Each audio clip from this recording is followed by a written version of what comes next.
ఇలాంటి సంఘటన జరిగినప్పుడు అడ్మినిస్ట్రేషన్ కూడా చాలా అప్రమత్తంగా ఉండాలి.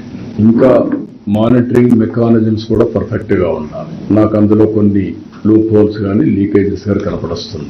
అందుకే అక్కడ ఉండే ఆఫీసర్ ఎవరైతే ఉన్నారో డిఎస్పీ రమణ కుమార్ అయితే బాధ్యత లేకుండా పనిచేశారు. హరినాథ్ రెడ్డి డైరెక్టర్ గోశాల, ఒకరు పోలీస్, ఒకరు అడ్మినిస్ట్రేషన్ పెడితే ఇద్దరు జరగకుండా కాపాడవలసిన బాధ్యత వీళ్ళపైన ఉంది.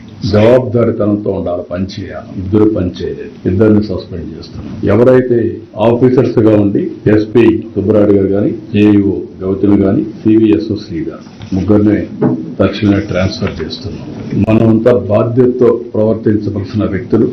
మన వల్ల ఇలాంటి జరిగినప్పుడు వీళ్ళు కూడా బాధ్యత తీసుకోవాల్సిన అవసరం ఉంది. అది కూడా వాళ్ళకి ఇది చేస్తాం. ఇది అయిన తర్వాత ఒక జ్యుడిషియల్ ఎంక్వైరీ కూడా వేస్తున్నాం. వాస్తవాలన్నీ అధ్యయనం చేసి నాకు గవర్నమెంట్కి రిపోర్ట్ ఇస్తారు. ఇలాంటివి ఎక్కడా జరగడానికి వీలు లేదు. గవర్నమెంట్ చాలా స్పష్టంగా ఉన్నాం. జరిగిన దానికి చాలా బాధపడుతున్నాం.